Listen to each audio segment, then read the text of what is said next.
Continuing with the strange lighting,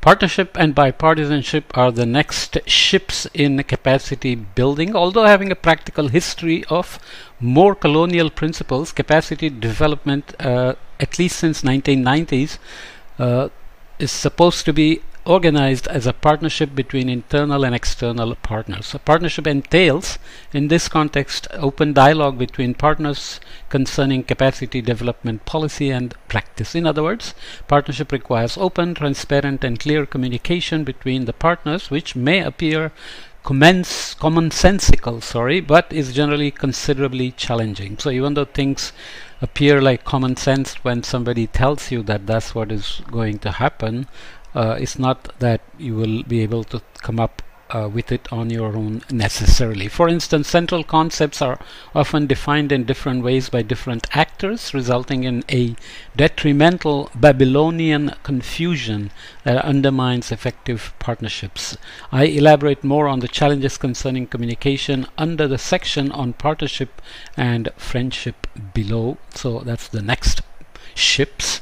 Partnership also requires capacity development projects and programs to be tailored for and integrated into the local context, although it might be handy for large donors to think in terms of the national level. It's often appropriate for most partnerships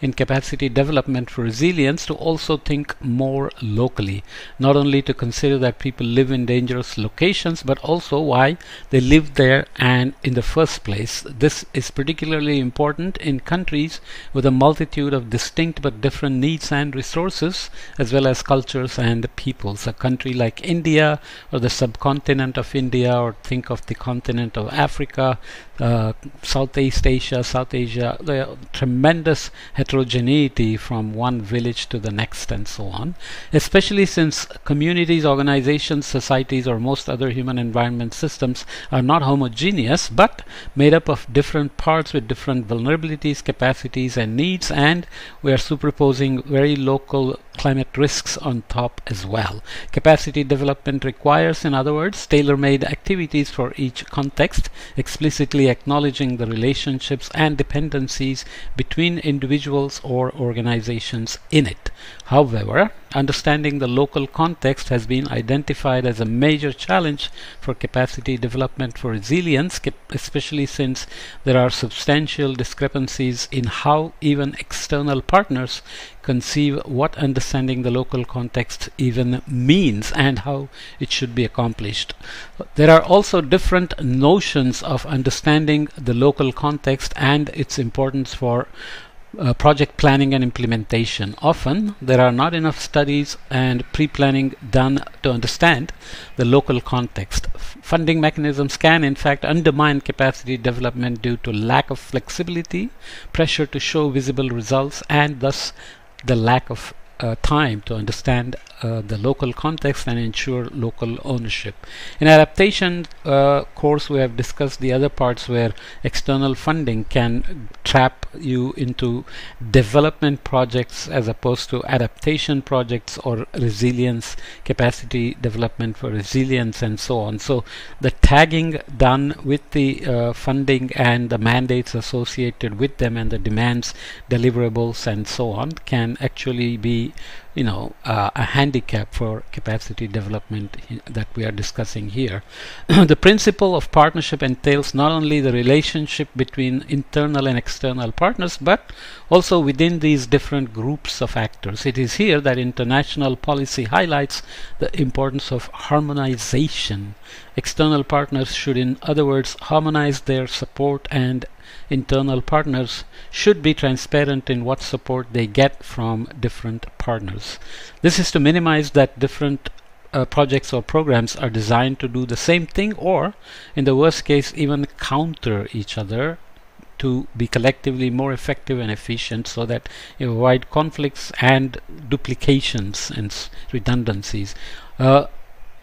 This is obviously closely connected to the requisite of open, transparent, and clear communication between partners mentioned above, but it's not uncommon that different partners compete for the same funding, projects, or programs. So this is always an issue because there is a lot of demand for resilience, and if it's local scale, that means you have many localities seeking funding, so you are often competing even within the same region, same state, same nation, and so on.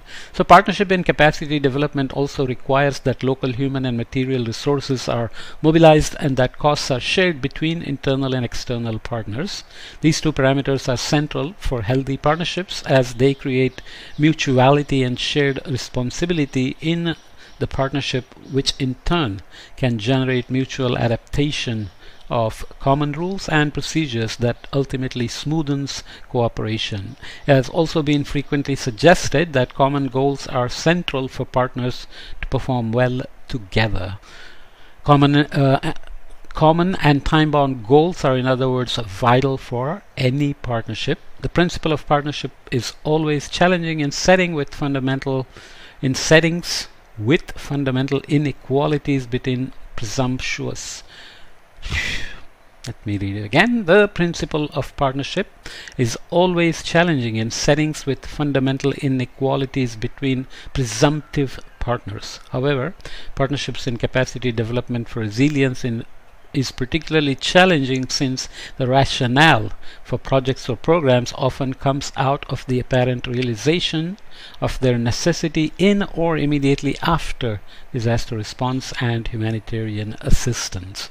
This impedes the formation of effective partnerships as the relationships between partners already established under such circumstances generally are more unequal and framed in terms of donors and beneficiaries, or even of valiant heroes and helpless victims. So disaster happens, there are people who are suffering who need help, and there are people who can help financially or otherwise, and immediately you become donors and beneficiaries instead of equal partners.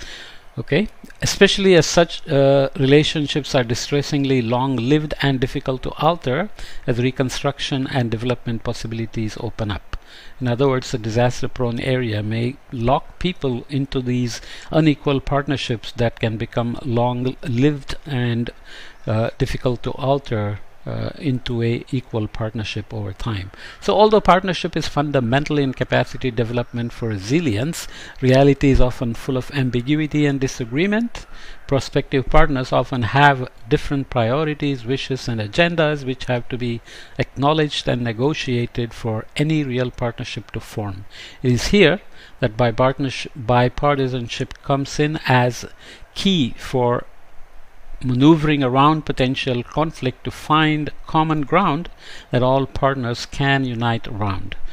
Bipartisanship is here referring to the mindset necessary for finding agreement or building cooperation between partners that initially have opposing opinions. It's, in other words, about negotiation, compromise, and transcending preconceived ideas and agendas for the greater good of addressing particular challenges in a community, organization, society, or other human environment systems even.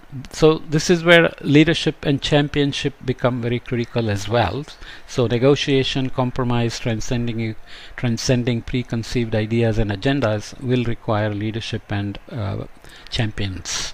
Without bipartisanship, healthy partnerships are most often impossible, as differences then must be solved through more explicit exertions of power that's generally unevenly distributed between partners in capacity development. Uneven power distribution always makes for difficult negotiations and difficult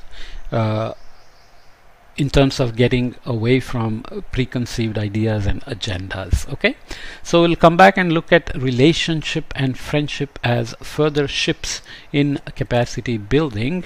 These are better kept separate as much as possible, even though each podcast is only 9 to 10 minutes, but that's okay. They are better when you hear them in little chunks anyway, instead of combining them into longer podcasts. Okay, so let's leave this here and come back and learn about what was I saying? Learn about relationship and friendship. Okay.